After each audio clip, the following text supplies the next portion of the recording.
Good afternoon. I am Sharon Pinder, the President and CEO of the Capital Region Minority Supply Development Council and the operator of the Virginia Minority Business Center for the U.S. Department of Commerce MBDA. It is the first MBDA center in the history of the Commonwealth of Virginia. But I'm also the host of today's podcast, and I'm so excited with our special guest that we have today.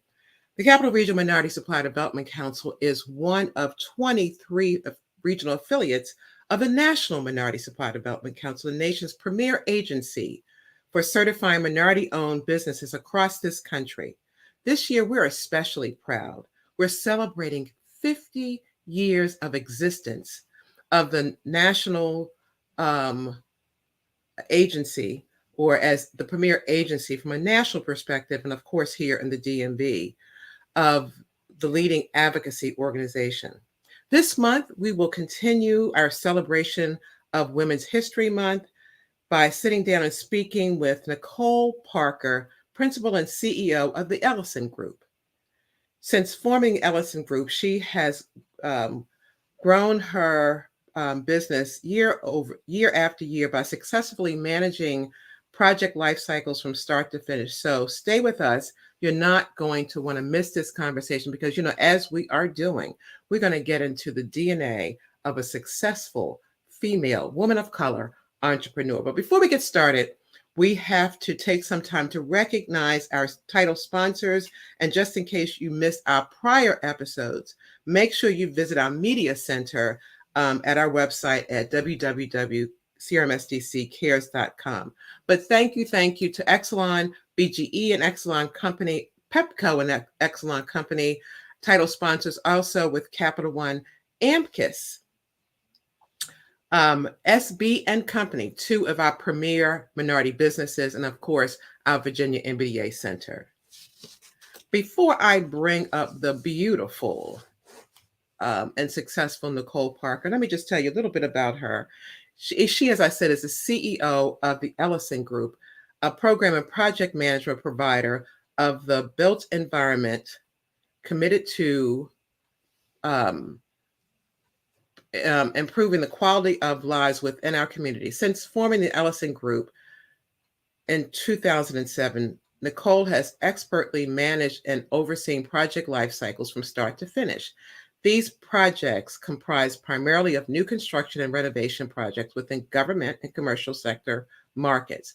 This has resulted in her successfully securing numerous notable clients, growing the company in both scale and capacity, and achieving significant revenue goals. This is her 15th year, but she comes to this business with over 20 years of a comprehensive program and project management experience. She continues to build those relationships that really count in the success of her business and that creates value for Ellison's respected customer. She exudes professional excellence, integrity, and willingness to go the extra mile every time, and that defines who she is. And that becomes real important because you often wonder, well, why this person is successful, and that's kind of her mantra. We're going to get into Necole a little bit. So instead of me just reading this resume that can go on, it's a block long, let's just meet Necole Parker. Good afternoon, Necole. How are you? Okay, how about yourself? I can't complain. Thank you so much for having me. Oh, I'm excited that you are here. I remember I've been with this organization going on 7 years. This is my 7th year here. And I believe maybe a couple of years into it, I was able to meet you. And one of my first impressions, they talk about those first impressions being like those lasting impressions, was this cover on a magazine I saw that, and by the way, it is still one of the magazines. We have an array of magazines we have on display in the office, and it's one that says "Do not remove." Right? You have any of those? You say, "Do not remove."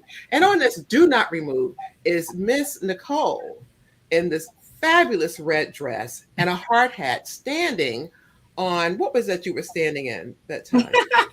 I was actually on I believe a tractor at the time. Yes. Yeah.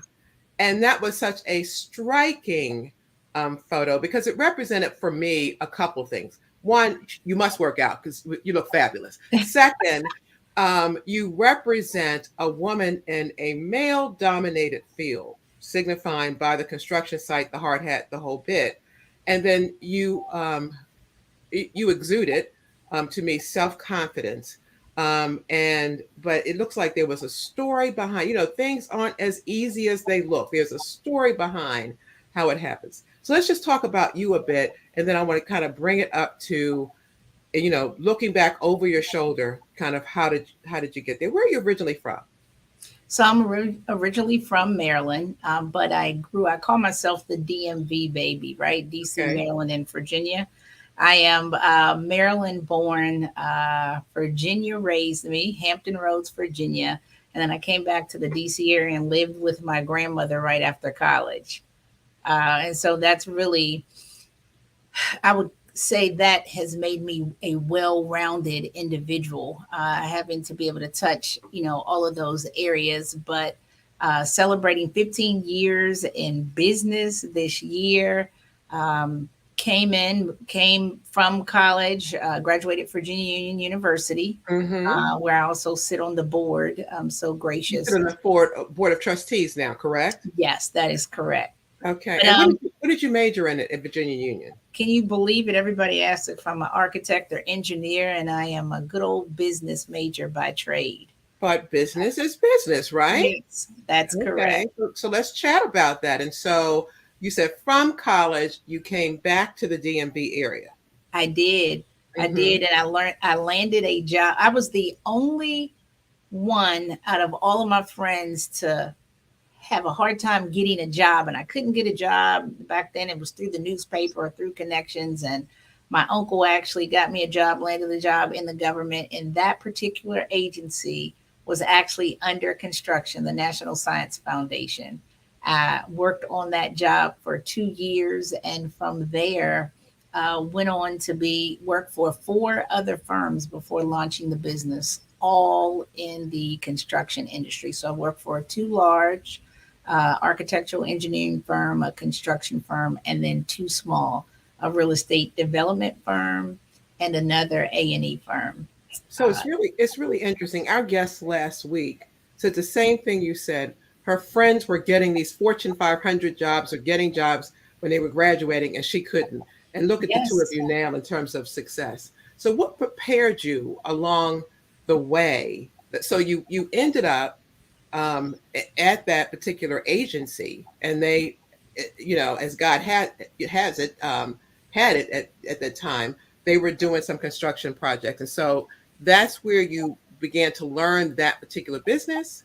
Yes, that is correct.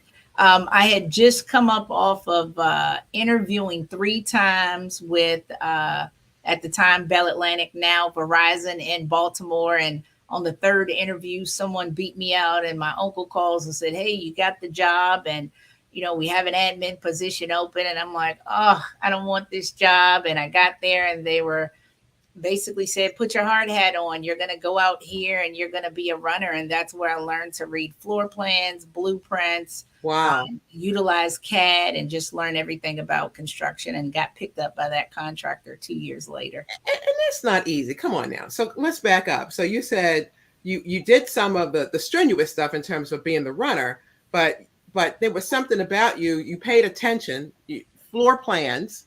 Okay. You said CAD drawings. So this was kind of self-taught stuff. Did you go to get any training on it? It was actually, it began with being self-taught. Most of my training in the construction field has been from being self-taught. And as I move forward, the biggest thing that I wanted to do, I always say that I consider myself a project manager by trade. I multitask to the highest level. And so I wanted to know everything about the construction project. How it's developed. How do you put the program of requirements package together? What do the estimates look like? How do you develop an estimate? What's the plumbing? What's the electrical? How do you put the project together? Where do you find the people? How do you negotiate the contract? And for me, having the opportunity to work for 2 small firms and 2 large, just gave me a balance. There's the big and then there's the small. And in a larger company, Fortune 500, sometimes people seem to get lost and you're looked at as a number with plenty of people, whereas a small company is more close knit in their different relationships. But I learned something from every company that I worked for. And so what happened in terms of you taking that risk to walk into this abyss called entrepreneurship? What made you make that decision? And then what was that like? How did you capitalize it in the beginning? So for me, for years, I always knew I wanted to be an entrepreneur, but I think my turning point was at the last company that I was at. There were two male partners, and those partners, after just being denied promotion passovers and carrying 70% of the revenue there, and them really not caring about their people, I knew that was something that I didn't want to do. And I had brought other people to work for me at this company. And I just said, hey, I can't do it anymore. And I can remember going home talking to my father. He was reading the newspaper. And I said, I just don't know what to do. And he says, I know what you're going to do. He's reading the newspaper. He says, you're going to quit. And I'm like, what do you mean? He's like, you're carrying 70% of the revenue. What are you doing? And, you need to make the decision. And the very next day, after staying up all night, I returned to that job and I gave them two documents. The first document was a termination letter. The second document was a consulting agreement that I would still work for them and carry out the contracts that I worked on. How did they receive that? Probably the same way that I received it the day before when I cried when I didn't get my promotion. So they were very shocked. And I can remember one of the owners saying to me, Necole, the reason why we haven't, provided you or gave you an opportunity for any ownership here is because you wouldn't have to deal with all this mess. And I just kindly turned to him and said, well, if I was an owner with you, you wouldn't have all of this mess. Very good. So how long did that particular, so very smart, working, but also transitioned into having a contract before you stepped out Yes. there. Yes. Okay. Being a one-person consultant. And I would say the biggest lesson behind that, I'm a big proponent of no being your next opportunity, because I'm just not the person that received my opportunities the first, the second, the third, sometimes not the fourth, fifth, or sixth time. But I maintained my integrity no matter how they treated me, and no matter of it being a male-dominated industry. I just held my head high and kind of, cried to myself. And, I'd come out the next day and, as my father would say, chin up, to the world. And in that integrity, those owners went on to actually become my subcontractors about 4 years later. And so relationships are key. And, you realize when people do certain things to you, it for me, it's not my problem. You can't make it your problem. You have to make it theirs. And that just falls under, what are the things you can control? What are the things you can't? I can control my response, but I can't control how people act. When did you, and I love when you said your father said, keep your chin up. Sometimes that stuff does penetrate. Deeply. So how do you cope when you take that stuff and you're behind the door by yourself? How do you make sure that self-care is there, that you don't let it penetrate but so much? Yeah, and I can remember, it also makes me think about remembering one time I heard an entrepreneur speak saying it's lonely at the top, and what do you do? And it's really surrounding yourself with positive people and people that can feed your brain, and showing up in rooms where you don't have fear because you're not the smartest person in the room, but you're going there to gain equal access. And you're going there to gain more knowledge, and you can't fear that. And, I have no fear of not being the smartest person in the room, but I know that I'm capable of leveling up and always working, no fear of working outside of your comfort zone. And what does that mean to, level up? That's increasing my effort, and that's increasing my results. And that's at every level. In this 15 years for me, it's, level one, starting the business as a consultant, right? That one-man shop, getting to the six figures. And then it's getting, the next step is getting to that, $1 million contract. And then after the $1 million contract, it's the $3 million or $5 million or the multi-million-dollar contract. And how do you do that? And it's leveling up and pivoting at every step of the way, because it's a different step and it's a different level and it's a different pivot. So in this male dominant field, not only are you dealing with the customer competitors, but you're also dealing internally with your own employees. Mm-hmm. And so how do you make sure that those kind of things aren't taken for granted? How many times have you gone, many of us have gone into meetings with a male employee, and they're looked as the person that they direct all their conversation to. And so tell folks in terms of how you leverage those kinds of things. So for me, I'm a walking, talking, praying machine. So I've been into many rooms where my VP, they may have wanted to talk to him specifically, only being a male. And, with that, it's taking it one step at a time of learning the person that I'm meeting with and just asserting myself. And I've learned this. Sometimes you can't give them, the New York Necole with assertiveness. Sometimes it has to be the South Carolina Necole with the assertiveness. So it's just learning who your audience is and reading the room. Yes. Mm-hmm. And not being offended by it. And I've just developed the mindset that it's work.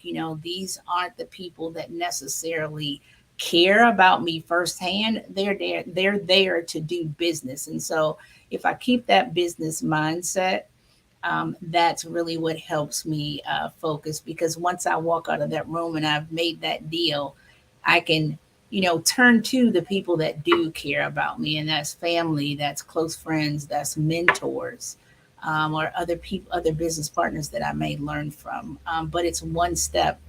The other mindset that I think I keep is knowing that, when you're in a situation, good or bad, it's good sometimes, it's sunny, and it may be, pouring other times. Mm-hmm. Just knowing that Rome wasn't built in a day and it didn't fall in a day. So, you're building something, it takes time to build, but when something is falling or not going your way, it's not going to all happen at once. So you take it one step at a time. My sister, I love your calmness, but tell me this. When they mess with your money, who shows up, New York or South Carolina? New York all day long. Uh-huh. I thought so.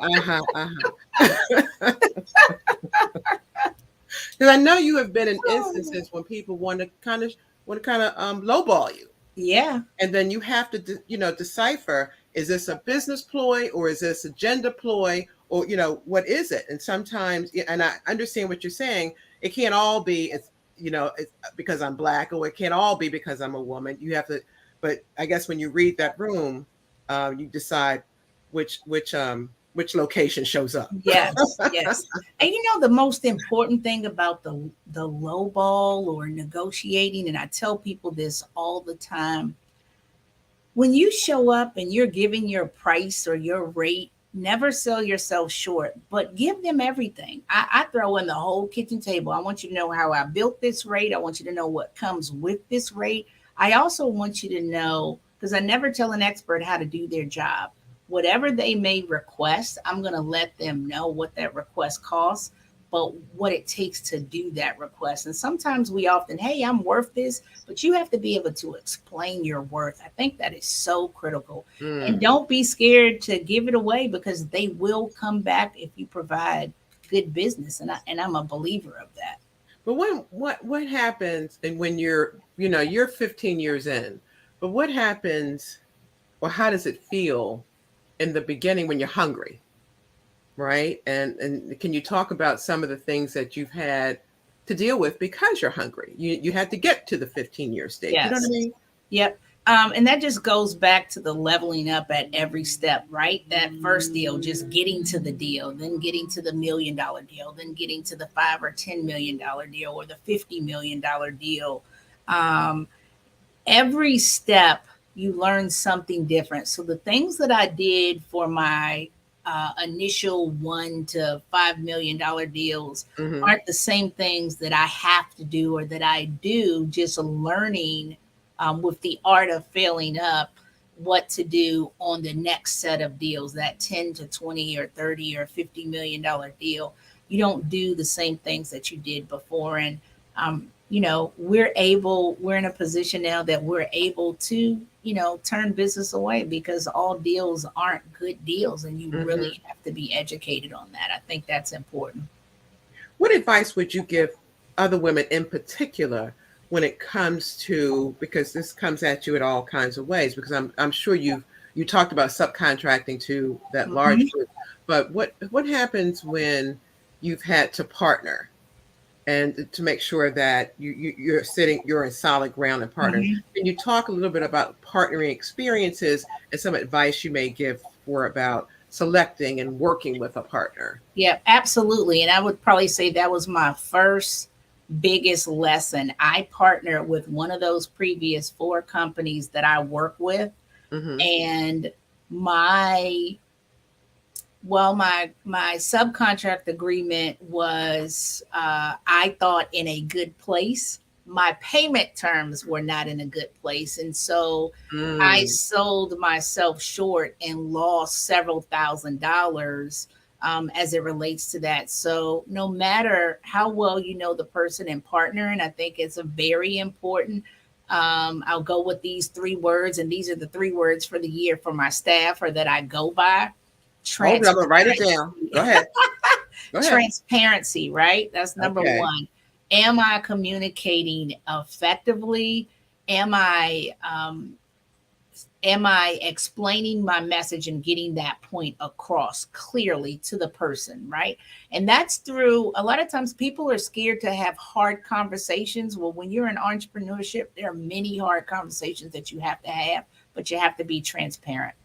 The second is accountability. Have I accepted the assignment that I've been given? Okay. Right? Have you? That means if you've communicated effectively, you're able to move forward to accept that assignment that you're given, right? And then the third is responsibility. Can I check the box and say I've completed the task, or I'm on the right road to completing that task that I have? And I think, and that's even if problems or things come along the way under that accountability and that responsibility, you go back to transparency.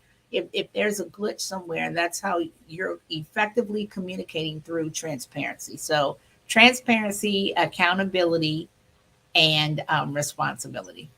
How's that working for you? Excellent. Okay. Excellent. It's pushing staff. I have some awesome staff. I'm very blessed. While I may have launched the company, I really could not have been more successful without my staff. So it's really getting them to that point. And I often have to say, you all don't have to be Necole, but you do have to be transparent. You do have to accept accountability, accept your assignment, and you do have to be responsible. Absolutely. Yeah. And everybody works at different levels. And I always say there's 3 levels of people. There's 100 percenters, very few. Then there's 50 percenters that are, sometime. Then there's, a group of people that you just have to constantly work with. But they all mean well. At the end of the day, they just, work at different capacities. But just plain and simple and black and white, transparency, accountability, and responsibility. Can you talk about given any something you're very proud of, a customer, a site, or whatever? Can you give any of those examples? Wow, so many. I am proud of my having grown up in the federal government industry, starting out as an employee and then launching the firm. I am very proud of the growth into corporations, Fortune 500s and Fortune 100s. We've had the opportunities to work with Coca-Cola, AT&T, MGM. And so as we, continue to grow, I am proud of that transition because you don't find many people that do a lot of both, especially small businesses. It's one or the other. And I am also proud of our transition most recently in the last 3 years into both higher education and healthcare. Healthcare is something that's been I would say, on my mind and in my brain for probably 7 years. In the last 3 years, we've done very well. And so this year we're working with a new large partner that we're excited about that has taken us under their wing to work with them in healthcare. And they were very impressed. And so I'm excited about that. Well, good for you. When I look at your resume, there is just an incredible amount of awards that are listed. And oh, by the way, we're really proud that Necole Parker is a member of our board of directors, the Capital Region Minority Supply Development Council, and we've given you a couple awards like Top 100 MBE and some others. But I'm looking at this impressive list of awards. Whether it's from the SBA or the FraserNet. I remember seeing George Fraser at your anniversary Yes, celebration. yes. Yeah, that was One of great. my mentors. I love him so. Yeah. The governor's office, and I'm looking at Leadership Daily Record, Enterprising Women, on and on and on. Talk about a little bit about your give back. And the other part I'd like you to talk about is what value do you see in your relationships with some of these organizations like CRMSDC in terms of the success of your business? Is there a correlation there? Definitely. I think as a entrepreneur or top exec, it is very important to align yourself in your industry with organizations that support your services or that can assist you along the way. But you mentioned a few minutes ago, George Fraser, who is a mentor of mine of many years, the last 10, 12 years. And one of the biggest things he talks about is your network being your net worth. And so networking with those types of organizations like the Capital Region Minority Supplier Development Council, and, starting at the top with the National Minority Supplier Development Council, SBA, MBDAs, the SCORES, American Express Business Open, US Black Chamber, all of those, your willingness to serve. And while you're serving, you're learning, you're getting educated, you're giving back. And in that serve, you're opening your network, you're opening your business line to let people know who you are and what your capability and capacity is, but you're also showing who your character is. And I think that is very important as an entrepreneur. I mentioned earlier, it can be lonely at the top or a lonely world, but that's where you get your biggest advice, your biggest lessons, your biggest connections. And I think it's very, very important. But serving is first. And that's one of the first things that I learned from George Fraser. I would say the two top things. Your network is your net worth, but serve, asking someone how you can serve them. I think that is so incredibly important. That's very, very interesting. So the service part of it. So tell us about the Ellison Group Foundation. Oh, something I'm super proud of. I did, my parents were young parents. They were 18 and 19 when I was born, and they're parents of 4 children, full of wisdom and very family. My father comes from a very family-oriented family, and my mother didn't have a very close-knit family, but my father's family was her family. And one of the biggest things from my grandmother, I miss her so. She just passed within the last 6 months. But I remember. One of the biggest things that she talked about was hard work and giving back to your community. And, when I signed up to be an entrepreneur, I didn't even think about the part of giving back and how much effort that would be. But that is probably the biggest joy that I have on this path that God has put me on. And it's the giving back to others and showing others that they, have a way that they can connect outside of their neighborhoods. And by way of, my foundation, it was created in 2013. And I had my son in college. And so the biggest part of that is giving back to teen moms while I was a young teen mom in college, and The mother of a young son and a single mother for so long, an African American male. So it's an advocacy framework for giving back by way of leadership, scholarships, Mm, entrepreneurships, mentorship, training. We do a big feed the families every year, connecting both Maryland and DC. I live in Maryland, but a lot of my work is in the DC area. And so that hmm. give back, we've been able the last 2 years, the last 3 years, been able to increase that. And this year we fed 1,000 families. And so that's just so important. To whom much is given, much is required. Absolutely. I love one of my favorite Bible verses. Necole, what advice would you give other women that may be looking to um, venture into what's been called a male dominated field? And any advice there that you can think of? We are only different by sex. We can do the same thing that they can. And just remember that quitters never win. That's betting on yourself. And winners never quit. QNW, Quitters never win and winners never quit. And bet on yourself. The biggest thing for me, and although my father was that pusher to say, Hmm. why are you crying? Wipe your tears. That's just not your landing pad. You have to create your own landing pad, and Interesting. proven that you can do that. And so, in that betting on myself, what do I have to lose? I have a resume. I've worked as a person. As women, we multitask.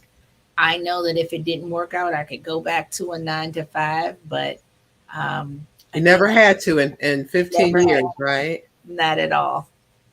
Hmm. Who are your mentors? Obviously, it sounds like your dad is, but who else? My dad is an awesome mentor. Mhm.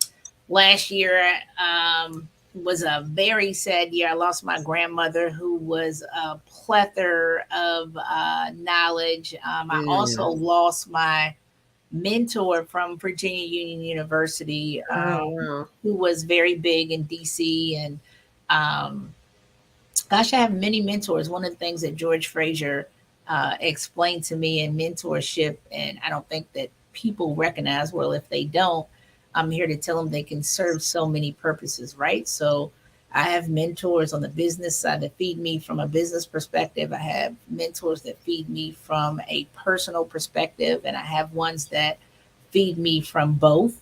Um, and so the blessing behind that is, always be willing to learn, because there's no rule book on how to be, the great entrepreneur or professional, or how to be a parent, right? So in that personal and professional, there's a balance between both, and you have to be happy with both.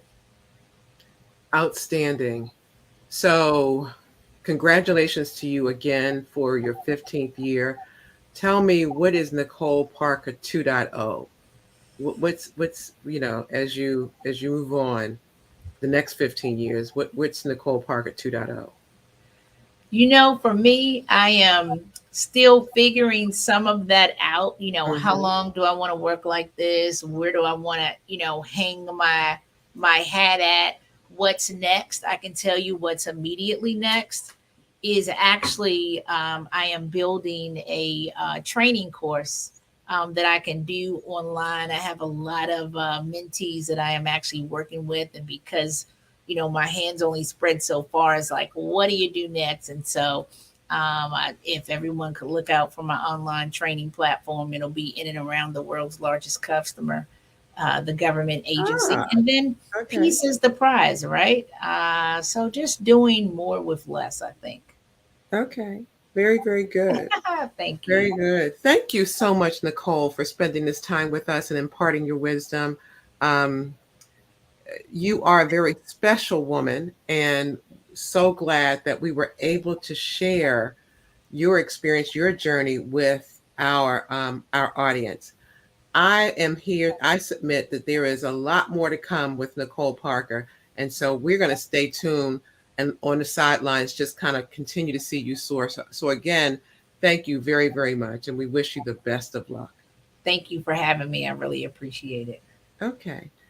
Folks, you saw it here first. You know how to get in touch with her and to keep her in your sights. And so as we bring this to a conclusion with the phenomenal Necole Parker, Principal and CEO of the Ellison Group, thank you for taking time out of your busy schedule to listen to such an incredible journey with our guests. Well, before we let you go, we have to thank and acknowledge some of our corporate sponsors. You heard earlier me thanking the title sponsors. Let's look at some of our corporate sponsors in AARP, Allianz, AT&T, BAE System, BWI, Thurgood Marshall Airport, the City of Baltimore, Dominion Energy. The Ellison Group is one of our sponsors. Fannie Mae, Freddie Mac, the Financial Realty Services, the Hilton, Horseshoe Casino, Leidos, Lockheed Martin, M&T Bank, Mass Mutual, McCormick, Northrop Grumman, Peapod, SAIC, Sodexo, Truist, United States Postal Service, the University of Maryland College Park, the University of Maryland Global Campus, Washington Gas, the Metro, Zillion Technologies, and Zones. As I shared with you earlier, it is our golden anniversary, and we will have a host of events in store for you this year. Look out for, we're going to have a concert, some awards. So just look out and stay tuned to our website so that you can learn what's going on. And lastly, and that's www, for those who are just listening, that's www.crmsdc.org. And don't forget to like, share, and follow us on Facebook, Instagram, LinkedIn, and YouTube at CRMSDC on our social media platforms. You can also listen to our podcast on and subscribe to Google, Spotify, or Apple. I'd like to thank the team, executive producer Sonia Bigelow-Smith, creative director Nicole Miles, and rounding out our team is Renee Sanford, and our production done by Grable Media.